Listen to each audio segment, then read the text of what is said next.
Turks, Cenk, Uygur, and Kasparian with you guys. We've got an amazing show ahead for you guys. I have dramatic news. I have caused Dr. Fauci to retire. Look, it happened. I wanted to share the news with you guys. I was last man standing, 2.5 years in, I had not gotten COVID. Fauci finally got me today and immediately resigned afterwards. He's like, if we can get Uygur, we can get everybody. Okay. It's obvious because I'm, one of the healthiest and strongest people alive, and it's okay. It's okay. I'm hanging in there. It's no problem. Okay. Besides the nonsense, Fauci did actually resign today, but under perfectly normal circumstances. Okay. All right. Now we do have many other pieces of news that are real. So let's go to our news person / host / executive producer. Let's go to our news person. Hey. No, meaning juxtaposed to me with my nonsense about how I caused Fauci to retire. Yeah, it's true. Very true. All right. Well, let's get started. We've got a lot of news to get to. Not a great news day, to be honest with you, but we picked the best of the best stories to share with you, meaning some of the worst things happening around the country. So let's take a little trip to Arkansas. 3 cops in Arkansas have been suspended following video footage of them brutally beating up a 27-year-old man by the name of Randall Worcester. Now, 2 of the cops are from Crawford County Sheriff's Department, and a third is from the city of Mulberry. And so far, we have very little detail in regard to what this incident entailed in context. We mostly just have statements from the police, and I would caution you in just accepting their narrative, because oftentimes they'll put out a narrative and then there is evidence that counters that narrative. But nonetheless, here's what we know so far. This arrest happened at 10:40 a.m. on Sunday, and what prompted it was that the Crawford County Sheriff's Office said a store clerk had called police after the alleged suspect here allegedly spat in their face and made threats. According to police, a report indicated that a man was making threats to a convenience store employee in Mulberry on Sunday morning. Police said when the officers confronted the man, he pushed a deputy to the ground and punched the back of his head, leading to the arrest. Now, we have not seen any footage of that part of the incident. The only footage that we have seen is the cops brutally beating this 27-year-old man. And I do want to caution that the video is incredibly graphic, very difficult to see. And keep in mind, you have one person on the ground with 3 cops on top of him, beating him viciously. So with that in mind, let's take a look and let's keep our mics up as we talk about it. So again, this is a video in Arkansas. The 3 cops have been placed under suspension, and the state police will be investigating it. And it's just obvious that this is insane, vicious brutality. They're kicking him, they're punching him. Oh my God, you can see the cop taking Randall's head and smashing it up against the pavement.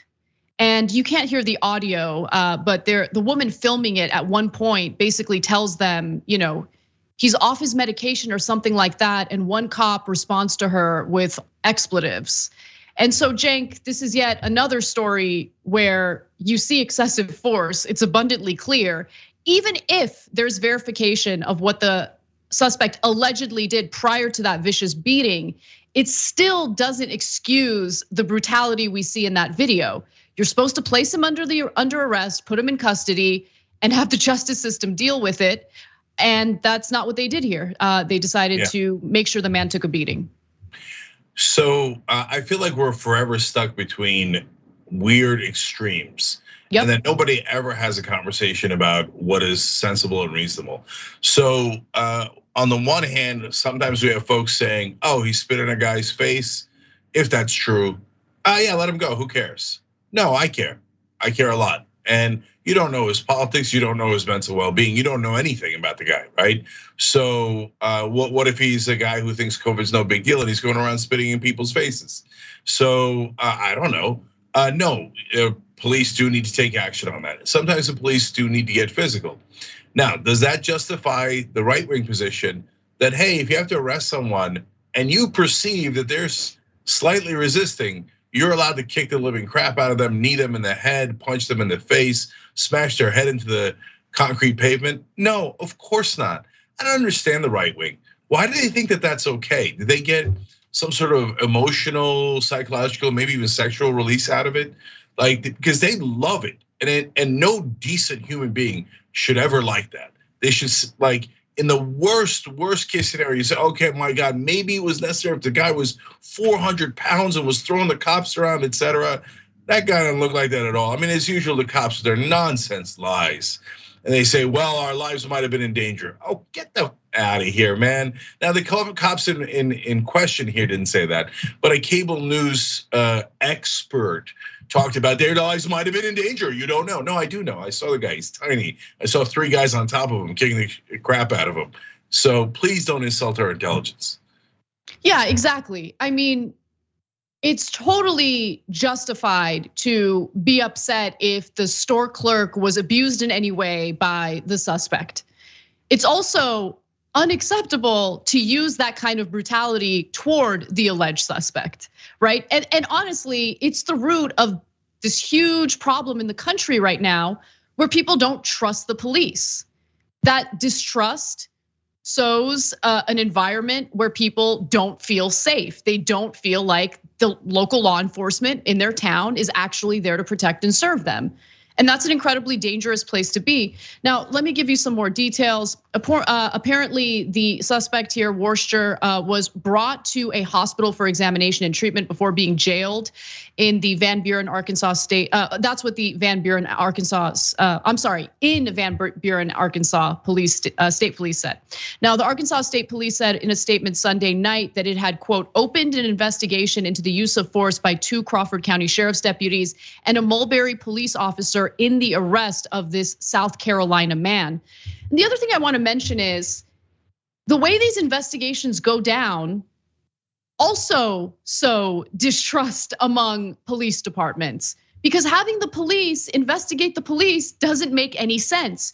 You need the community to have a say in this. You need a third party that is not related to law enforcement do this investigation, an oversight board, do this investigation to ensure that justice is in fact served. But when you have the police investigating the police, we have endless case studies to prove that does not lead to justice. Oftentimes, the police find that the brutality was somehow justified, even though we're talking about one person with 3 cops beating him, 3 cops on top of him beating him.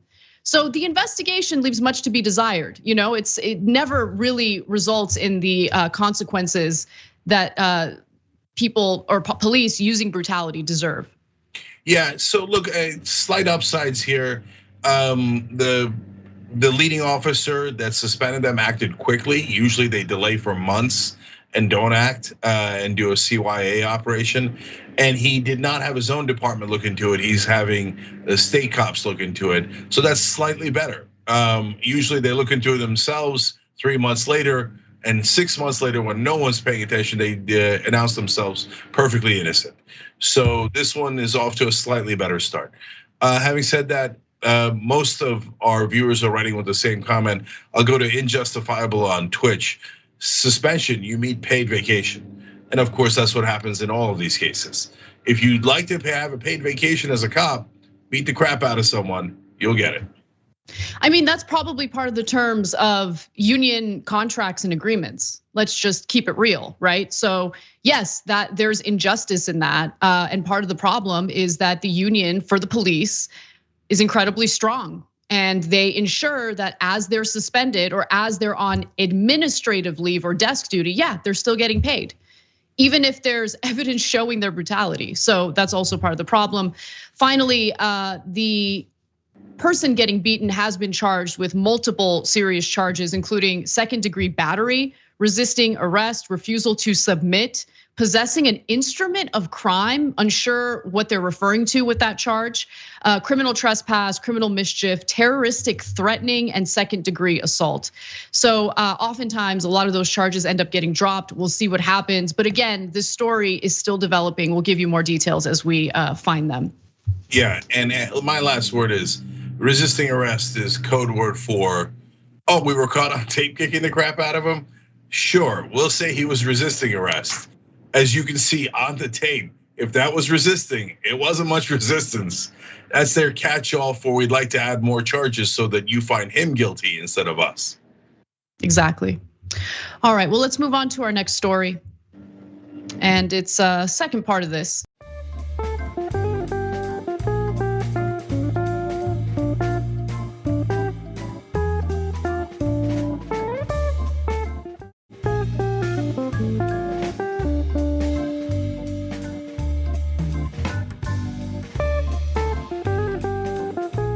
A retired NYPD detective and so-called law enforcement consultant, which is pretty terrifying, man by the name of Tom Verney, was on CNN to discuss a brutal police beating that took place in Arkansas. The beating involved one man with 3 cops on top of him, kicking him, punching him, and banging his head against the pavement. Now, CNN had this so-called law enforcement consultant on to discuss whether this clearly excessive force is in any way justified. So let's go to the first clip and see what this guy has to say. When you look at the video, just based on the video clip, it seems as if the amount of force that was being used may have been excessive. Police across the United States are trained in the use of force and what level of force is appropriate for the incident at hand. Now, as was reported, we don't see what happened leading up to that. And in the video itself, you can see that the suspect is not complying with the officers. He's moving around. He's not allowing them to place handcuffs on him to secure him to be able to be transported. So, plain devil's advocate, when someone is resisting arrest and they are refusing to comply with the police, what happens is that escalates that situation to where now police have to amp up their level of force from verbal commands to some level or varying levels of physical force or other levels. There were 3 cops on top of him. He was very clearly restrained. Put him in handcuffs and put him in the back of the police cruiser. Why do you need to bang his head against the pavement? That makes absolutely no sense. We all see the video. But Cenk, this is the point that I'm trying to make, right? About the Arkansas State Police doing the investigation on the 3 cops involved in this incident. The police protect the police. At the end of the day, the state police are still police. They cover for one another. You have this former NYPD detective, he's retired. He doesn't have to worry about job security. And this guy is like looking at this case and trying to make excuses for what we saw on tape. Yeah, I actually have one slight disagreement with you. I don't think he's making excuses. I think he's just saying what he thinks is perfectly normal. And for most cops, that's perfectly normal. If you don't comply with my orders, of course I'm gonna smash your head into the pavement. I've never seen a cop on TV, in the media, anywhere. I can't vouch for what they say in private, right? Although sometimes we see what they say in private with leaked texts, and it's way worse. But now those are the bad guys, right? And I'm sure they're good guys within the police force. Having said that, whenever I see them, they're always saying maximum force is awesome. I love it. I think, and besides loving it, I just think it's perfectly normal. It's exactly what we should do. And internal investigation after internal investigation from the police confirm that they were following guidelines. They kind of do teach them to do that. Maybe not smash their head into the pavement, but subdue them by significant force. And if you're a cop out there and you're pretending they didn't teach you that, come on, get the F out of here. Even you don't believe that. Well, in the next video, you'll see Jim Sciutto, the CNN host, try to challenge that narrative a little bit. So let's take a quick look at that. Forgive me, because when I watch that video, and I've watched it a number of times, some of the movement I see the suspect doing is to cover his head. And I wonder, as you know better than us, there is training, not just in level of force, but tactics, what specific means of force officers can and should use to subdue a suspect. And I'm asking, you see the multiple punches to the head, and then, and I'm gonna let this continue, as disturbing as it is, there's a point at which one of the officers appears to be banging his head on the pavement. Is that tactic taught, and right there, is that tactic taught in any police training to subdue a suspect? That specific tactic of banging someone's head into the ground, no. If you're in a fight for your life, you use whatever force is necessary to make sure that you can escape from that incident. So the follow-up question should naturally be, do you believe that those cops, particularly the one who was banging his head against the pavement, was in fear for his life? That's the follow-up question. Now, they didn't ask that follow-up question, unfortunately. But if they're not trained to do that, with one exception, which is they fear for their life, do you believe that that cop banging that guy's head in the pavement was in fear for his life? Yeah, so I think the cable news anchor accidentally asked a really good question. First, let me give him credit. It was a good follow-up. I'm glad he asked the follow-up, right? But then he had to put in there, I mean, you're the expert, you would know better than us. No, he's the person who's most biased on the set. He's probably done very similar things. So he's the least objective person, and he's gonna give you the very worst perspective on this, which is the cops are always right. That's not journalism, that's not news. That's just bring on a cop to do cop propaganda on your show about police abuse. And then there's that follow-up should have obviously happened, Anna. And so the bottom line is, when he said, hey, I know we're not taught that tactic specifically. Well, that's exactly what I just said, isn't it? Right before you saw the video. In other words, yeah, we do tactics like that. And yeah, of course we're taught that. But no cable news anchor will ever follow up with, wait, isn't that horrible? The training that almost all cops in the country receive to kick the living crap out of the citizens is awful training. That, of course, they're never gonna ask. Now, there's a final video that I wanna get to, and it has to do with the mental health of the person who's getting beaten by these 3 cops. Let's watch. In the video, as a matter of fact, they mentioned, there's a woman screaming that he needs his medication, he's not on his medication. That would seem to indicate that he may need some sort of maybe antipsychotic medication or some other medication to control himself. And when people are supposed to be on medication and they're not, they many times will have the strength of 10 men, and it's hard to subdue someone like that. Really, that's your expert information? You're a health expert now, and you're aware of mentally ill people off their medication and their strength level? I mean, I don't know, maybe I'm wrong, Cenk. Have you ever heard that if someone isn't on the medication they need for their mental health condition, they somehow magically become Iron Man? Yeah, no, that's how Hulk happened. It was gamma rays plus being off your medication, and then you turn green. No, but cops have been using nonsense and oftentimes racist justification for as long as I've been alive. Oh, they assume, and this was proven in studies, that black men and black boys are way stronger than they appear to be. That's what cops think. And so they beat up and shoot black boys at a much greater rate. Now they have this excuse that anyone who might be off their medication is Hulk or She-Hulk, and that they need to, again, beat the crap out of them. And second of all, Anna, think about the opposite side of this. I hope I'm a halfway decent human being. I thought, oh, he's off his medication, so the cop should be more careful with him, not beat him up more. But for the cop, his first point is, well, if he's off his medication and that's why he's doing things that are not rational, we should hit him harder.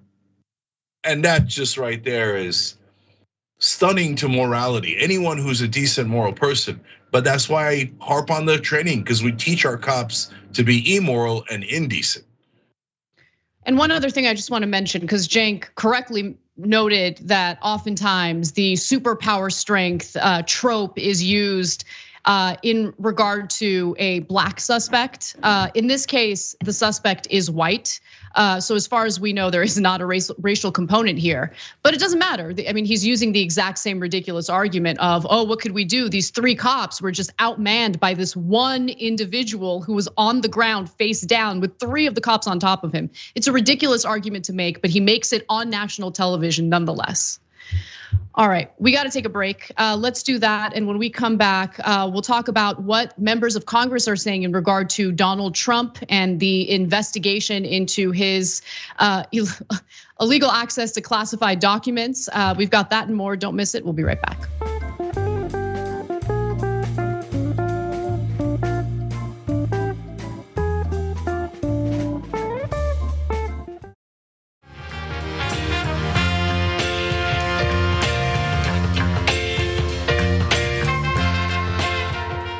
All right, welcome to the Young Turks. Cenk, Uygur, and Kasparian with you guys.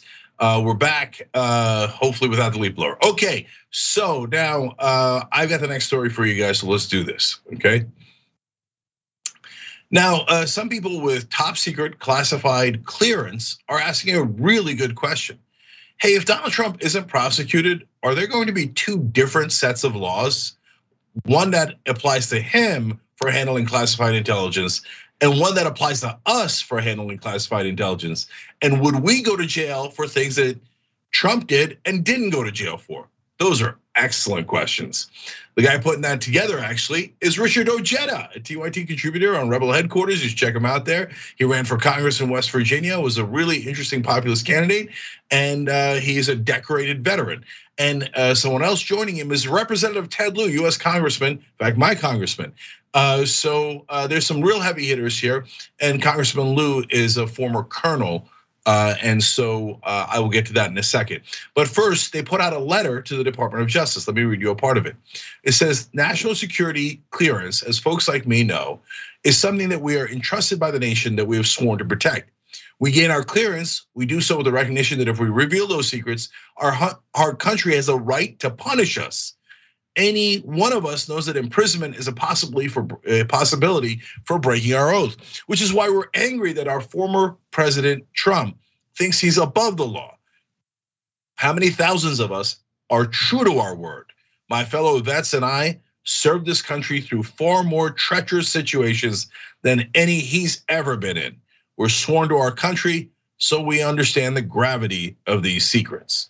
Now that's an excellent point, and that's why what the Department of Justice does or doesn't do here with what appears to be massive violations of how you handle classified intelligence for Donald Trump is going to have consequential effects. Will there then be a political test? If a Republican handles documents in a certain way, or someone who's part of the elites handles documents in a certain way, they get different rules. But people who have normal classified intelligence get prosecuted to the full extent of the law. So among the people that are asking this are, as I said, that's jumping the gun. Representative Ted Lieu, he's a retired colonel in the US Air Force Reserves. Richard Ojeda, retired US Army. All these folks are retired today. Alfonso Epps, who was a sergeant major, and Dennis White, who was in the Army as well. And he was a staff sergeant. So they have this up on No Dem Left Behind. That is a pact that Richard's involved with. They have the letter, and they're asking for more people that have classified intelligence to sign the letter, demanding that there be equal treatment here. Now, I got some videos from Ojeda himself to make the case, but I wanted to pause here to get Anna's thoughts. I mean, you know where I stand on this issue. I think that the justice system should treat everyone equally, and there shouldn't be a two-tier justice system for the so-called non-elite versus the elite.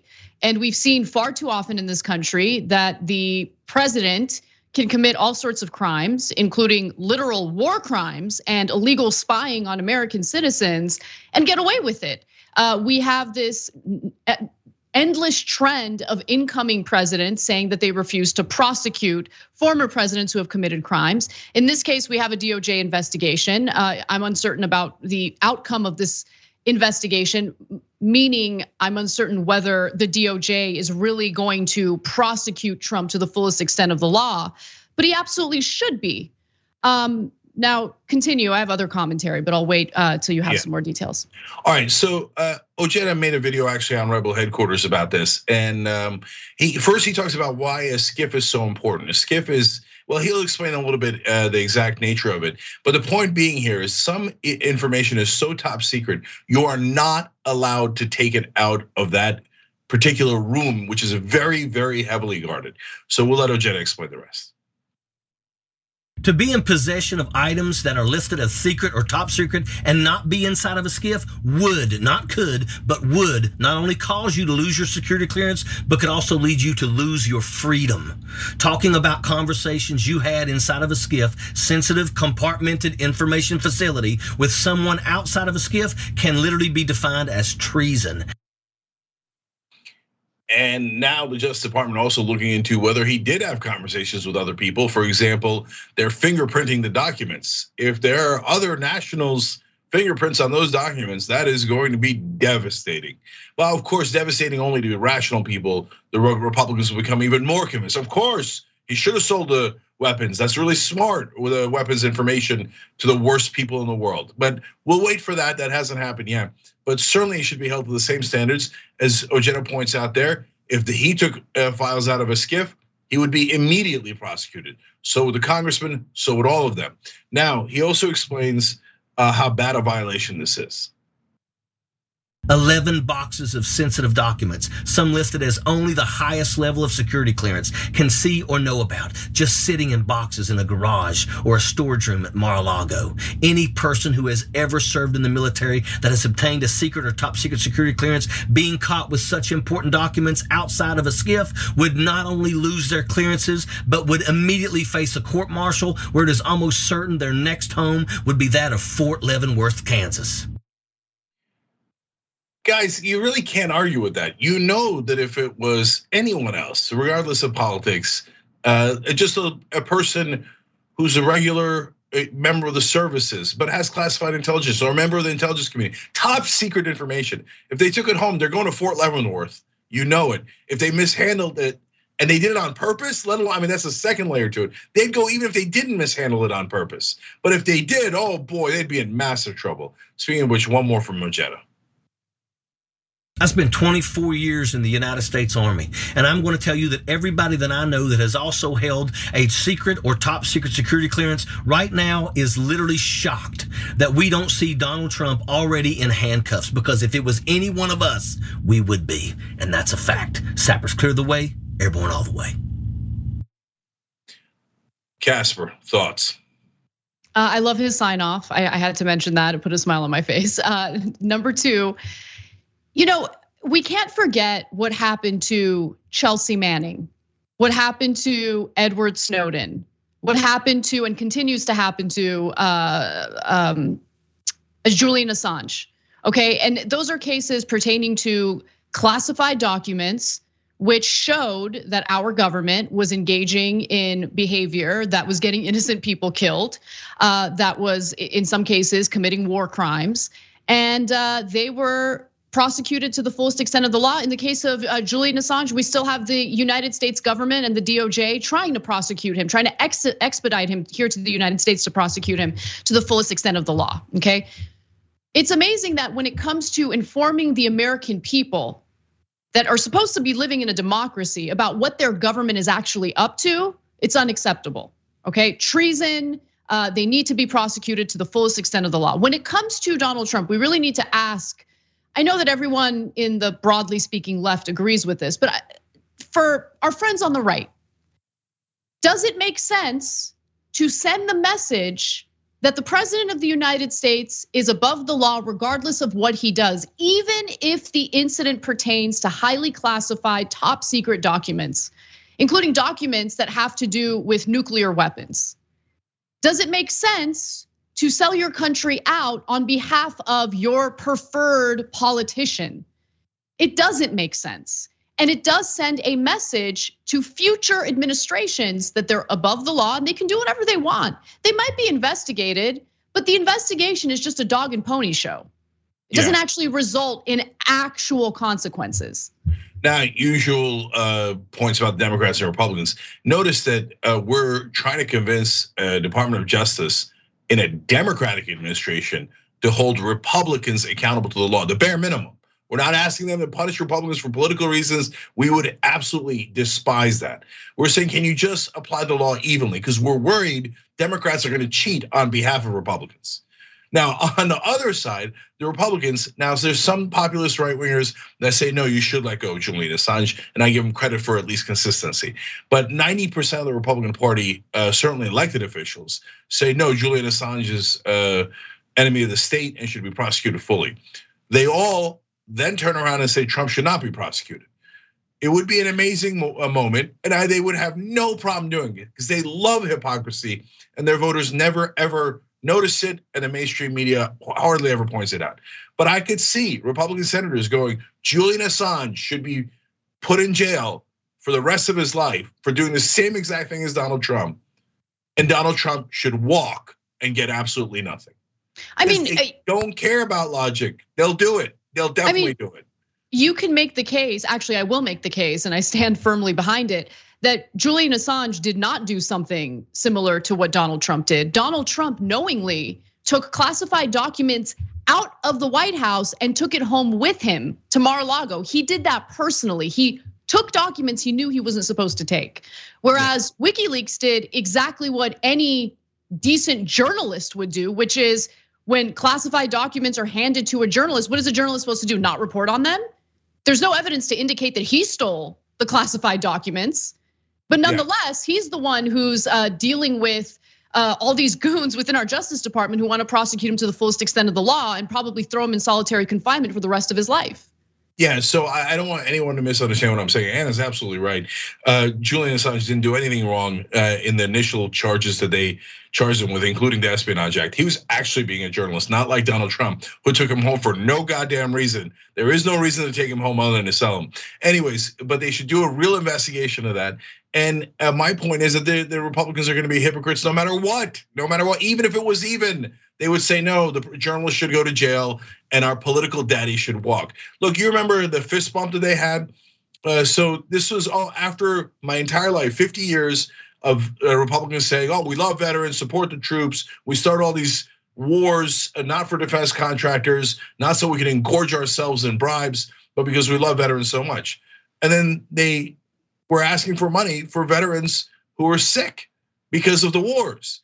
And not only did they shoot that bill down initially, they fist bumped over it. Here, show them the video.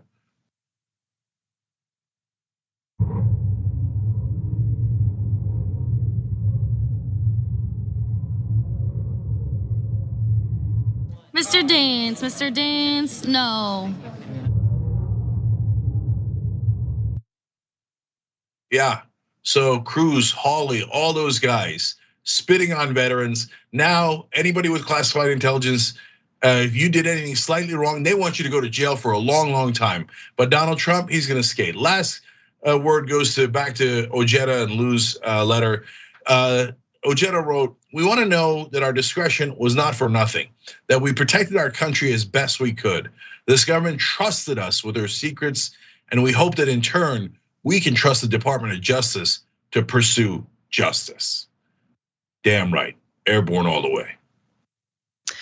All right, well, we've got more Trump-related investigations when we return from the break. In this case, we've got Senator Ron Johnson, a Trump lackey, really stumbling and bumbling during a local news interview about his involvement on January 6th. We've got that and more coming right up.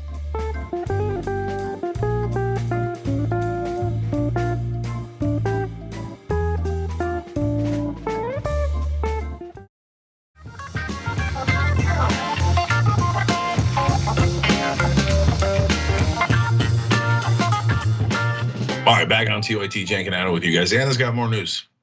Let's get right to it. Republican Senator Ron Johnson is sending the message that if you commit a crime for just a couple of seconds or maybe a couple of minutes, maybe it's not really a crime. Just it really depends on the length of time you're involved in a crime, like let's say trying to overturn the results of the 2020 presidential election or attempting to dismantle our democratic process. Now, he was speaking to a local ABC affiliate in Wisconsin, and during that conversation, he found himself answering questions about his involvement in attempting to install a slate of sham electors that would essentially hand the election over to Trump, even though Joe Biden won that election. Now, we've got the transcript of it. It's also on video, but it's local news. So if you want to watch the video version, it's all over the internet. Here's what the transcript says, though. Matt Smith, the local news reporter, says, "Have you been asked to testify? Would you testify?" At that point, Ron Johnson says, "No, I had nothing to do with January 6th. Smith replies, "If they asked you to testify, though, would you?" Johnson says, "What would they ask me to testify about?" And Matt Smith says, "The Republican electors and the slate." Now, Ron Johnson, of course, is pretending like he doesn't know what they would want to ask him. But as we heard from the January 6th hearings, his staffers were exchanging text messages in regard to the slate of sham electors that they wanted to hand over to Vice President Mike Pence. And he's just pretending like he doesn't know about that. Now, Senator Ron Johnson was then continuing to say that, again, another grotesque distortion. I had nothing to do with the ultimate slate. I had no idea that anyone was going to ask me to deliver those. My involvement in that attempt to deliver spanned the course of a couple of seconds. So right there, he's already admitting that he was involved, but it was just a couple of seconds. I think I fielded 3 texts and sent 2 and talked to my chief of staff that somebody wants to deliver something. In other words, you were involved in discussions about delivering a sham slate of electors.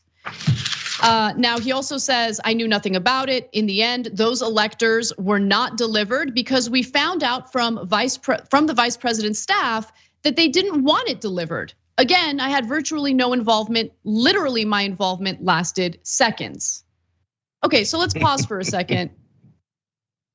You were involved. You are admitting on television in the context of this local news interview that you were involved. And the only reason why you and your staff didn't hand over the slate of sham electors is because Mike Pence knew what you were trying to do and he said no, he wasn't interested.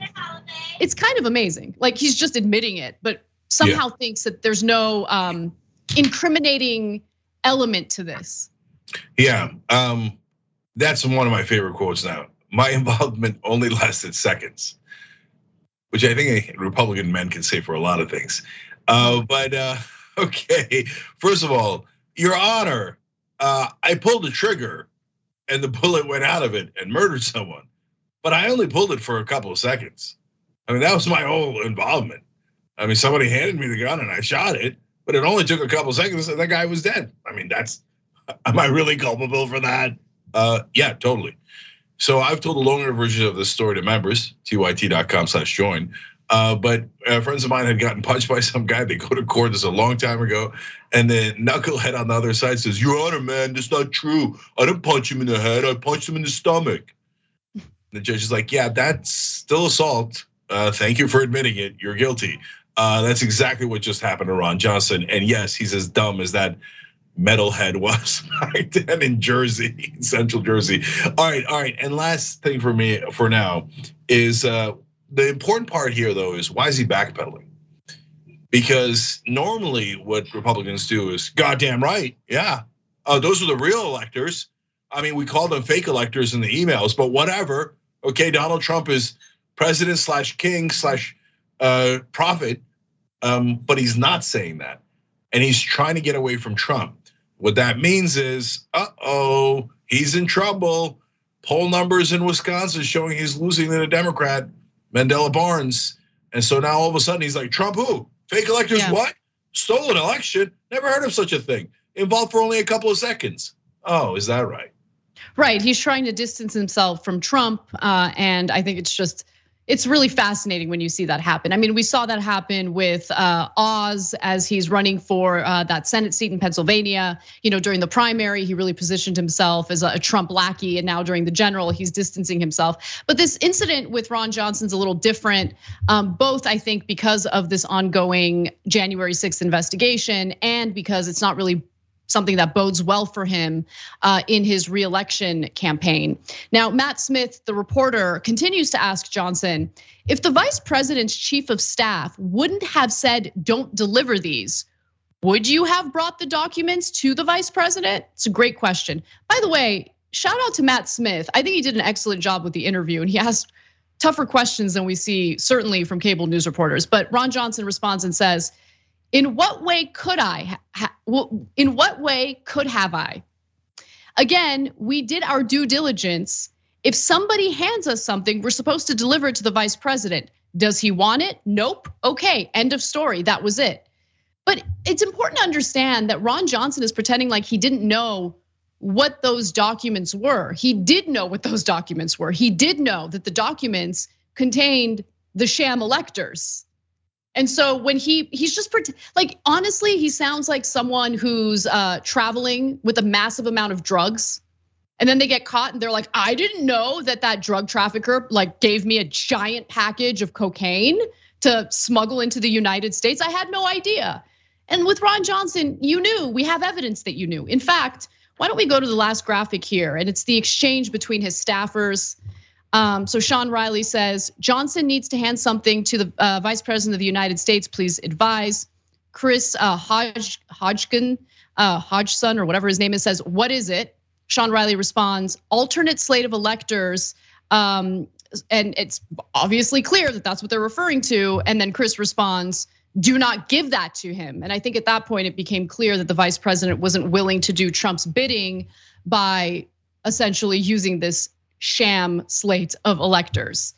And then one other thing that doesn't look good for Ron Johnson is how quickly he runs away from questions pertaining to his involvement. If you can remember, there was an earlier incident when a reporter was trying to ask him about it in Capitol Hill, and he pretended like he was talking to someone on the phone when in reality he was not. Let's watch that.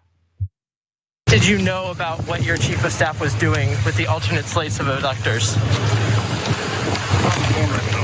No, you're not. I can see your phone. I can see your screen. I can see your screen. And then later he had no choice but to actually answer the questions. And his answers change a little bit, Cenk. They don't stay the same. So let's watch one more video. Pay close attention to what he says here versus what he said in the interview with the local news reporter in Wisconsin. Why was your chief of staff even offering this to the vice president? Because it's a complete non-story. We just use statement. And it's a non-story. I don't know what you're even concerned about. Well, they said that your chief of staff was saying that you you wanted to provide alternate electors in Michigan and Wisconsin to Vice President Mike Pence. This was a staff-to-staff exchange, and I was basically unaware of it. And the chief of staff contacted the vice president's staff, said, do you want this? They said no, and we didn't deliver it, and that's the end of the story. But why was he even asking for that? Because somebody delivered this to our office and asked to deliver that to the vice president. Did you support his efforts to try to get those slates to the vice president? No, I had no knowledge of this. Really? So did you do the crime for just a couple seconds, or were you not involved at all? Seems like the story is changing a little bit. Yeah, there's hypocrisy all over this. So whenever they go to the "I got staffed" excuse, that means it's really bad. That's them pulling a Shaggy, saying, "One me. It was my low-level staffers. Go fire them. I'll fire them. I don't care. I'm a Republican anyway. I'm terrible to my workers. It would give me nothing but pleasure to get rid of one of them for fun anyway. So I'll blame them for what I did. So that's normal. But guys, one more thing. If there's nothing wrong with what you did, why do you have to excuse it by saying you only did it for a couple of seconds? Right. That's a really great point. It really is. Yeah. And again, the story changes ever so slightly depending on what day you catch him. And I would have no problem testifying under oath if I knew that my involvement was not a problem, that I wasn't involved at all.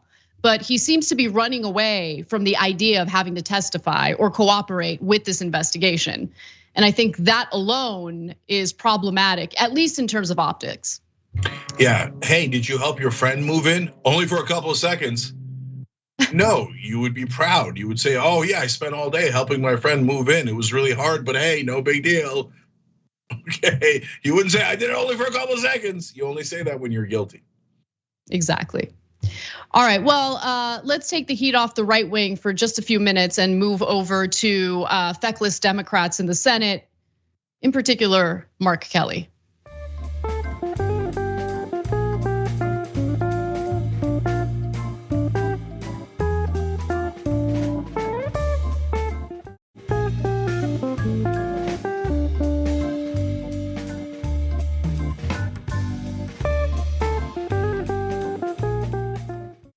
want to ask you about your Republican opponent in the upcoming Arizona Senate election. He says Democrats want to, quote, change the demographics of the country. He has openly embraced Donald Trump's election lies. He has the support of a lot of openly racist, notorious individuals. The Arizona Republican nominee for governor says President Biden isn't a legitimate president. She says she wants her Democratic opponent in jail. The Republican nominee for Secretary of State in Arizona, he's a self-proclaimed member of the Oath Keepers. Jake Tapper is setting up what I would argue is a layup for Democratic Senator Mark Kelly. Here are all these incredibly questionable, problematic figures within the Republican Party. What do you do about that? What are your feelings about that? How do you move forward? Of course, because cable news is obsessed with this, in a bipartisan manner. And Mark Kelly just can't stop himself from talking about his love affair with his political opponents. Let's take a look at the rest of that video.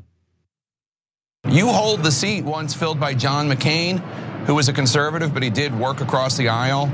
He was very critical of voices like the ones I just mentioned, not them specifically, but that kind of what he would call Looney Tunes. What's happened to the Arizona Republican Party?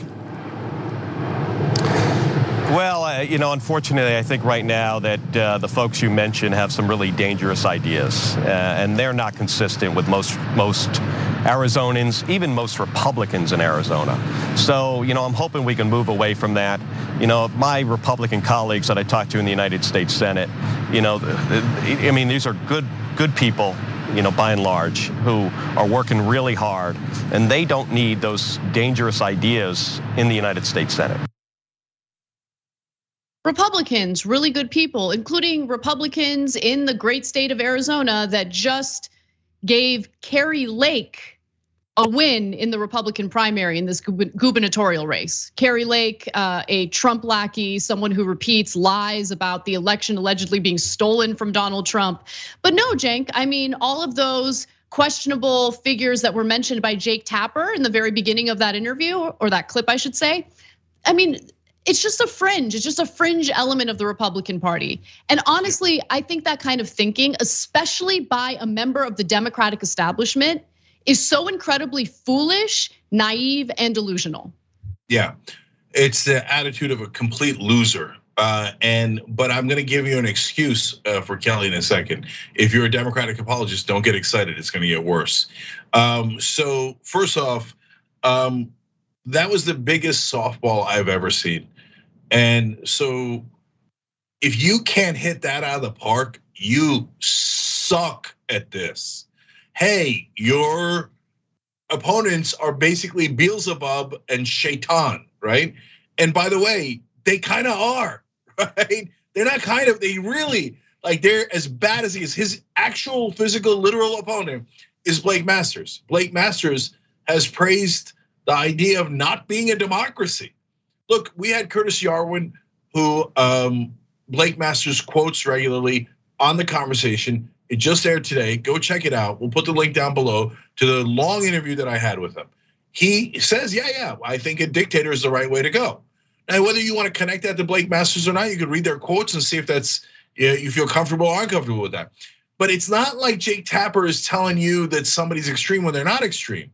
And instead of going, goddamn right, you're right, Jake, Mark Kelly comes in and goes, my beloved Republican friends, I love them so much. I'd love to kiss their ass on national television. You're running against them, you knucklehead. Okay, so look, what's my excuse for Kelly? Like cops are taught cowardice, they don't come in as cowards. That would be ridiculous. They're just relatively random collection of people. And their training says, don't ever take any risks, okay? And it's better that somebody else dies than you get a hangnail. And for Democratic politicians, the leadership teaches them how to be losers. So they bring in consultants and they go, now remember, when you're running against a Republican, you should tell the voters how great Republicans are. They're taught to be the dumbest, biggest losers in America by people like Nancy Pelosi, Chuck Schumer, Joe Biden. These morons have been doing it for decades and they lose very winnable races because of it. You see the quote, what do you say? my Republican colleagues are, quote, good people working really hard. Why would you give them an ad when you're on TV? You're supposed to say vote for us, Democrats, not for the other guys. It's not that complicated. There's no way that Senator Kelly is that dumb.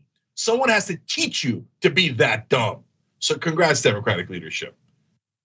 I mean, I just think that this system inspires the type of statement that you heard from Kelly, because at the end of the day, I mean, are we really gonna pretend like the Republican Party was better prior to the Trump era? I mean, their bigotry and racism was certainly a little less explicit and overt. But at the end of the day, the policies that they were championing, what they wanted to do with this country, how they wanted to dwindle down what's left of our social safety net to essentially non-existence, all of that existed before Trump.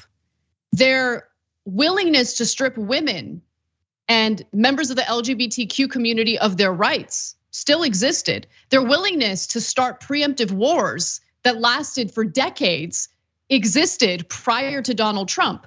Their unwillingness to do a damn thing about gun control in this country, which he should care about considering how it affected his family personally, that all still existed prior to Trump coming into office.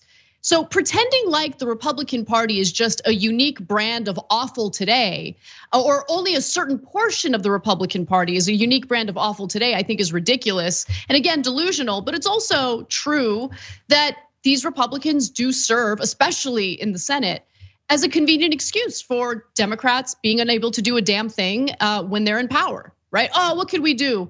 We needed 10 Republicans to vote along with us for this legislation. What could we do? What could we do? Well, did you fight for it? Did you do away with the legislative filibuster so you didn't need a single Republican? I mean, they love the convenient excuses. Final thing I'll say, you mentioned people like Chuck Schumer and Nancy Pelosi. And you're right, Cenk, you're right about some of the lessons that we learn from people like Pelosi, for instance. And let me remind you of what Pelosi loves to say repeatedly. I've also said that country needs a strong Republican Party. They've made great contributions to our country. I say this to Republicans all the time. The country needs a strong Republican Party, not one that has been hijacked as a cult. I think our country needs a strong Republican Party. It's very important. Democrats love a strong Republican Party. It's very important. Now, to put it in fuller context, of course, Pelosi is trying to make the argument that we need a strong Republican Party that slaps down the Trump era of republicanism. But what she fails to understand is that the Trump brand is the Republican Party today. Okay, that's who they are. Trump gave them permission to be far more honest about who they are. And even before then, they were awful before then. Yeah. What great contributions? Where's the follow-up to that? What great contributions? Anna, you know what we need? This country doesn't need a strong Republican Party. We have one that's already way over the top. No, we need a strong Democratic Party to fight against them. Yes. But instead, these losers come in there and kiss Republican ass when they're supposed to be the head of the Democratic Party. I am so sick of them going and say, oh, my Republican friends, I love them so much. Why don't you go make out in a corner, okay? Take it somewhere else. You guys are disgusting. You know, I mean, to your point, Anna, for God's sake, Mark Kelly's wife is Gabby Giffords. She was a Democratic congresswoman who was shot in the head. And by the way, your beloved Republican colleagues all voted, not the new ones, the extreme right wing. No, the ones you just praised. They all voted to make sure that there would be no consequences, that there would be no restrictions on gun control. So that could happen again and again and again. And yet you still kiss their ass. No, these Democrats, the establishment Democrats, are completely hopeless because they're corrupt. With Republicans, they totally agree on economic issues. But our press is a bunch of goddamn liars. And they won't ever say the thing that is obvious. Hey, wait a minute. You guys vote the same way on economic issues all the time. So yeah, maybe you might disagree on social issues, but isn't it true? And look at how they just fetishize bipartisanship. Isn't it true that you guys actually agree on corporate pork when it comes to every industry, infrastructure, semiconductors, tax cuts for corporations, on and on and on, and they all pass easily. But Tapper would never ask that, because Tapper loves it when they're bipartisan. And think about how stupid that is. You're in favor of bipartisanship, why? As a concept. Well, what if one side is a reasonable party and the other side is Nazis? Would you still be in favor of bipartisanship? Oh yeah, of course, bipartisanship is always good. No, it isn't. Use your brain for a half a second.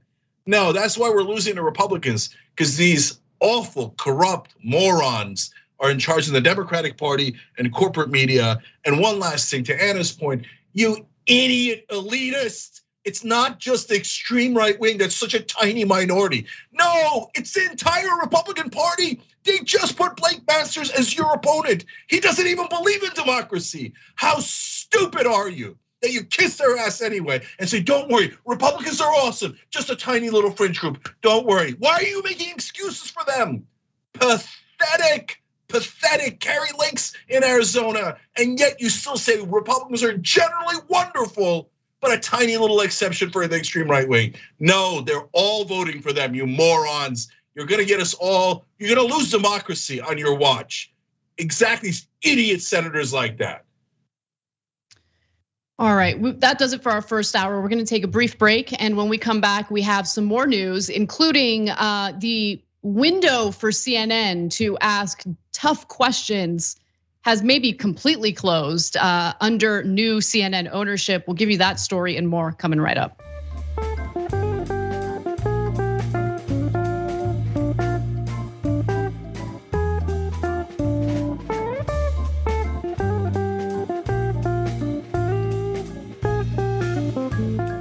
Thanks for listening to the full episode of The Young Turks. Support our work, listen ad-free, access members-only bonus content, and more by subscribing to Apple Podcasts at apple.co/TYT. I'm your host, Cenk Uygur, and I'll see you soon.